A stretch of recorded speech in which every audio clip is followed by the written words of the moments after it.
반갑습니다. 6월 25일 수요일 큐티 스케치 시간입니다. 오늘 본문은 열왕기하 4장 8절에서 17절까지의 말씀입니다. 오늘 본문은 이렇게 시작합니다. 하루는 엘리사가 수넴에 이르렀더니 거기에 한 귀한 여인이 그를 간권하여 음식을 먹게 하였으므로 엘리사가 그곳을 지날 때마다 음식을 먹으러 그리로 들어갔더라. 여인이 그의 남편에게 이르되 항상 무리를 지나가는 이 사람은 하나님의 거룩한 사람인 줄을 내가 아노니 청하건대 우리가 그를 위하여 작은 방을 담 위에 만들고 침상과 책상과 의자와 촛대를 두사이다. 그가 우리에게 이르면 거기에 머물리다 하였더라.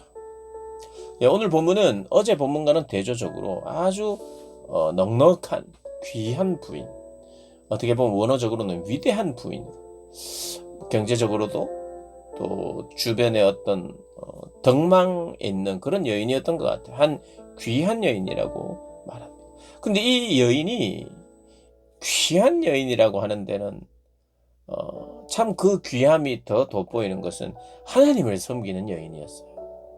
하나님을 섬기고 사랑하는 그 신앙이 어떻게 표현됐냐면 하나님의 사람을 섬기는 것으로 표현되었어요. 성령의 기름 부어 세우신 엘리사 선지자, 그 선지자를 마치 하나님을 섬기듯 섬겼어요. 그래서 그곳을 지나가 그 지역을 수넴 지역을 지나갈 때마다 선지자를 초청하여 그에게 음식을 제공하고 간권하여 간절히 부탁하면서, 부탁인 거 부탁. 우리 집에 제가 한턱 쏠게요, 그게 아니라 참 이 정성과 사랑을 받아주셨으면 좋겠다. 제가 하나님께 드리는 마음으로 당신께 드립니다. 어떻게 우리 집에서 한번 훅 한번 드시어요 이러는 게 아니고 사랑과 섬김을 받아주기를 원하는 그런, 우리가 누군가를 대접할 때 그렇게 해야 된다고 믿습니다.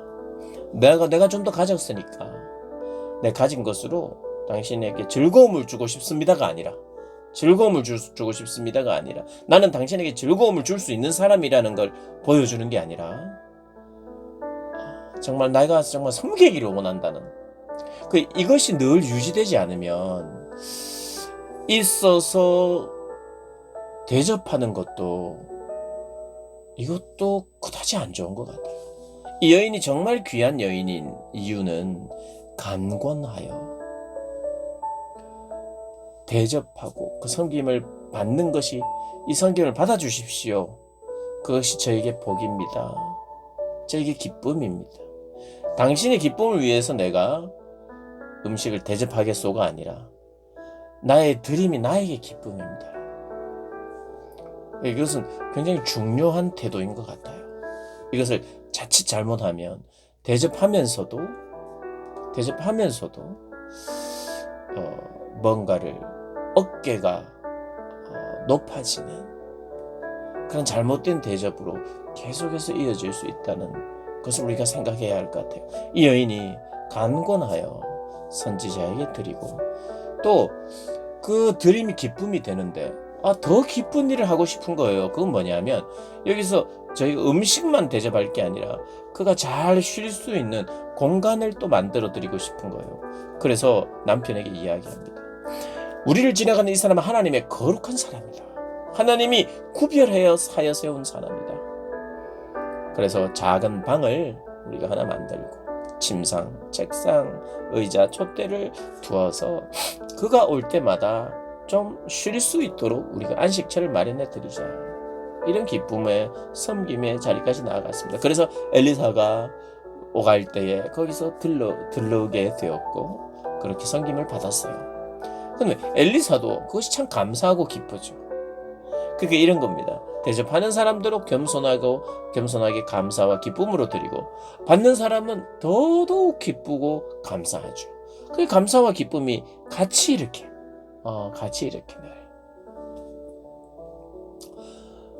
그래서 그러니 마음속에 이 여인에게 참 한 복을 빌어주고 싶은 마음이 생기죠. 그래서 이 여인에게 필요한 것이 무엇인가 봤더니 필요한 것이 없어요. 부유하고 잘 사니까. 그래서 이렇게 물어봅니다. 왕에게나 사령관에게 제가 뭔가를 부탁할까요? 이렇게 이야기를 합니다. 아마 엘리사가 또 왕에게도 말하고 그 군 사령관에게도 말할 수 있는 또 그런 선지자였으니까 그런 기회가 또 있었겠죠. 선지자로 또 인정하고 엘리야를 선지자로 인정했던 것처럼 엘리사도 선지자로 인정하는 거죠. 왕이 인정하는 겁니다. 어, 이미 왕들이 엘리사에게 물었잖아요. 하나님의 뜻을. 그러니 왕에게도 뭔가를 이야기할 수. 그런데 그 필요 없다. 나는 백성 중에 거주합니다. 나는 백성 중에 거주합니다. 이게 뭐냐면 저는 집이 있습니다. 라는 뜻이에요. 저는 충분합니다. 제 집을 제가 가지고 있고 부족할 것이 없어요. 그런데 엘리사가 게하시를 통해서 들어보니 그에게는 늙은 남편이 있지만 아기가 없어요.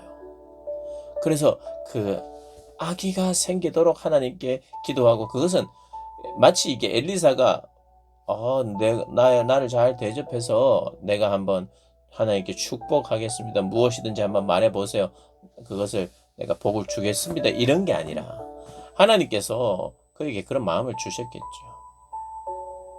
그에게 부족한 것이 무엇인지 그리고 그 부족한 것을 하나님께 아뢰고 싶고 그래서 하나님이 복을 주시는 분이신 것을 체험케 하기 위하여 원하는 것이 무엇인지 그래서 아마 하나님이 그런 마음을 주셨겠죠.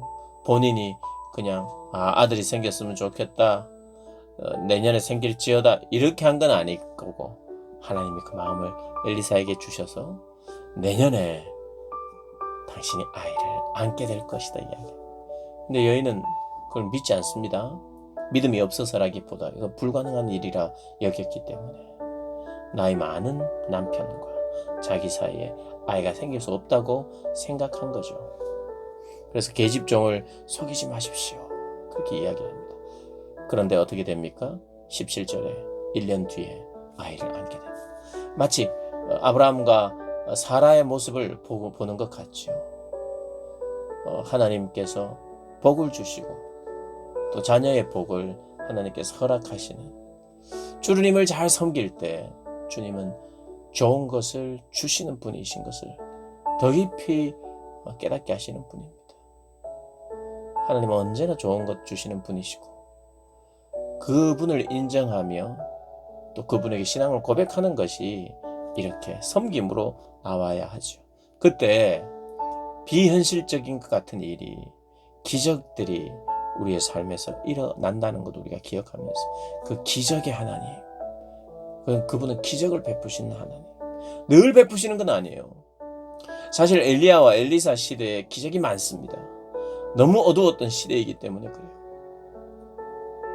그리고 늘 기적을 베푸는 것도 아니에요. 모세의 시대 엘리야와 엘리사 시대 기적이 강력하게 일어나고 그 외의 시대는 구약 시대에 그렇게 거의 별로 나타나지 않습니다. 그리고 남쪽 유다는 선지자들이 기적을 베풀었다는 소리를 거의 없어요. 기적. 근데 북방 이스라엘이에요. 하나님 어두운 시대에 우상으로 더 득실한 곳에서 하나님의 더 기적의 역사를 통해서 하나님이 살아계심을 더 보여주고 있는 것이 기적이 있습니다.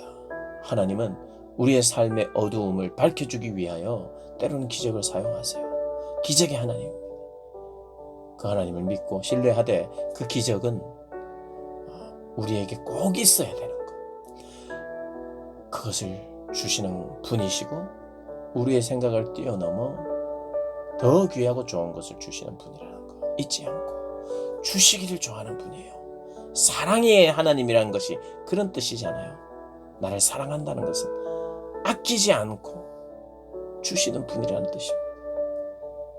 아끼지 않고 우리에게 주신 주님 이미 주신 것을 우리가 받아 누릴 뿐만 아니라 앞으로도 우리에게 필요한 것들을 채우실 하나님을 신뢰하면서 기대하면서 신앙생활 하는 저와 여러분 되시기를 주님의 이름으로 축복합니다.